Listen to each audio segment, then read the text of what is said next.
Good morning students. आज मैं आपको क्लास 12th के chapter number 1 nature and significance of management के एक और नए टॉपिक को डिस्कस करूंगी। Topic name is management as a science. Management क्या है, साइंस है। क्यों कहा गया विज्ञान इसको, what are the reason behind it, आज हम उसके बारे में डिस्कस करेंगे। First of all we know about that what is science. Science is a systematised body of knowledge. Science का एक सिस्टमाइज्ड बॉडी ऑफ नॉलेज है डेट एक्सप्लेन, जो एक्सप्लेन करती है सर्टन जनरल ट्रूथ्स को और the operation of general law को। Main characteristics और फीचर ऑफ साइंस के क्या क्या हैं उसके बारे में पढ़ते हैं। फर्स्ट, यूनिवर्सली एक्सेप्टेंस प्रिंसिपल, कि सब जगह अप्लाई होता है ये principal.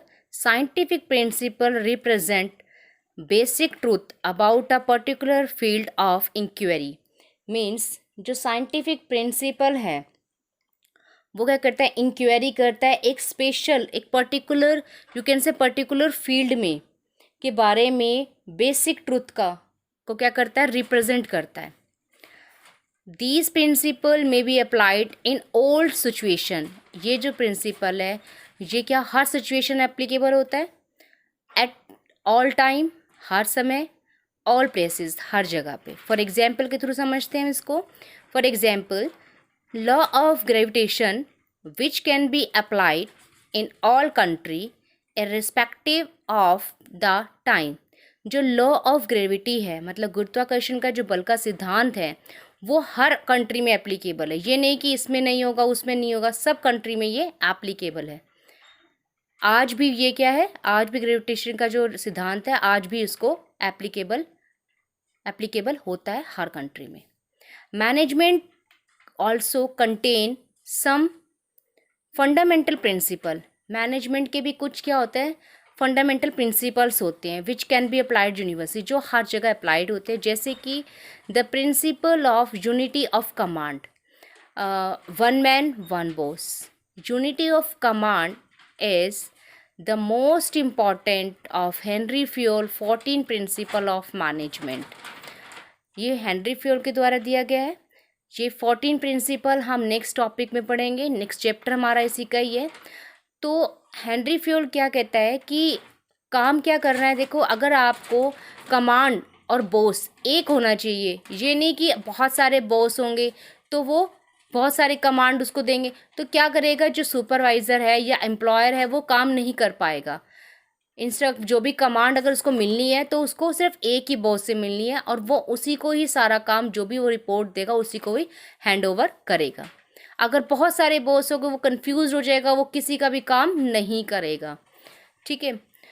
This principle is applicable to all type of organisation. ये जो प्रिंसिपल है वो एप्लीकेबल है हर तरह की ऑर्गेनाइजेशन की, चाहे बिजनेस हो चाहे वो नॉन बिजनेस हो। Point number 2, experimentation or observation. Scientific principles are derived through scientific investigation or researching. They are based on logic. देखो जो साइंटिफिक है, साइंटिफिक प्रिंसिपल्स हैं, साइंटिफिक इन्वेस्टिगेशन और रिसर्चिंग के थ्रू से, रिसर्चिंग के थ्रू क्या करते हैं, हम उसको प्राप्त करते हैं। They are based on logic. लेकिन ये क्या होते हैं, ये जो बेस्ड होते हैं वो क्या होते हैं, उनके जो बेस्ड होते हैं तर्क होते हैं, मतलब कि लॉजिकफुल होते हैं, अनलॉजिकलफुल नहीं होते। जो भी इनके तर्क, ये सब क्या होते हैं, तर्क पे आधारित होते हैं, मतलब कि लॉजिक के बेस पर ये आधारित होते हैं। For example, the principle that earth goes around the sun has been scientifically prove.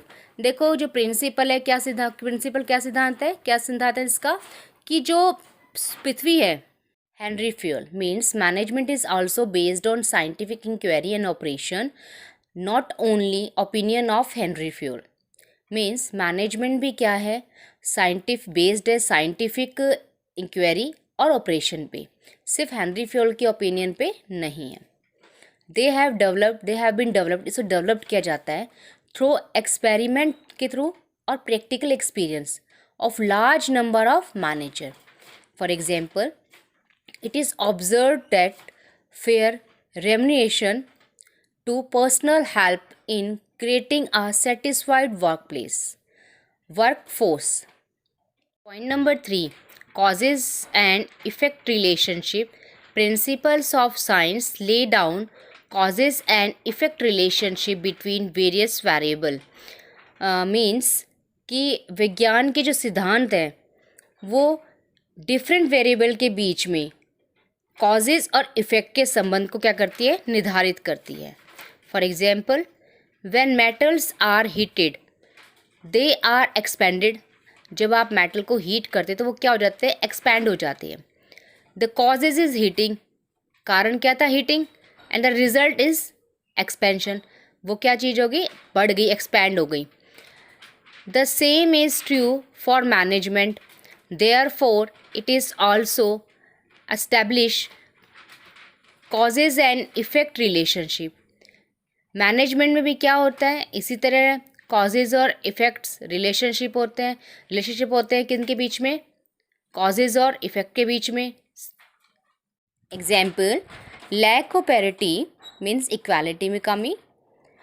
Between authority and responsibility will lead to ineffectiveness. Means authority और रिस्पॉन्सिबिलिटी के बीच में इक्वालिटी की कमी होगी तो वो इनइफेक्टिवनेस को लीड करेगी. Means to not produce the desired effect. If you know the causes, अगर तुम कारण जानते हो, लाइक लैक ऑफ बैलेंस का, क्यों बैलेंस हो रहा है, लैक क्यों कमी आ रही है. The effect can ascertain easily in effectiveness. तो प्रभाव को आसानी से प्राप्त किया जा सकता है इन फैक्ट जो भी आपकी इन इफेक्टिवनेस का. Similarly, if workers are given bonus, fair wages, they will work hard, but when not treated in a fair and just manner, reduce productivity of organization. देखो, इसी तरह जो हमारे वर्कर्स हैं, वर्कर्स को क्या दिया जाता है, बोनस दिया जाता है और उन्हें क्या रहता है, अच्छी सैलरी प्रोवाइड की जाती है, अच्छी मजदूरी उनको दी जाती है काम के बदले में. तो वो क्या करते हैं, बहुत क्या करते हैं, हार्ड वर्क करते हैं. लेकिन यदि उनके साथ उचित और न्यायपूर्ण तरीके से आप उनके साथ व्यवहार नहीं करोगे तो क्या होगा, ऑर्गेनाइजेशन की प्रोडक्टिविटी क्या हो जाएगी, रिड्यूस हो जाएगी. ठीक है.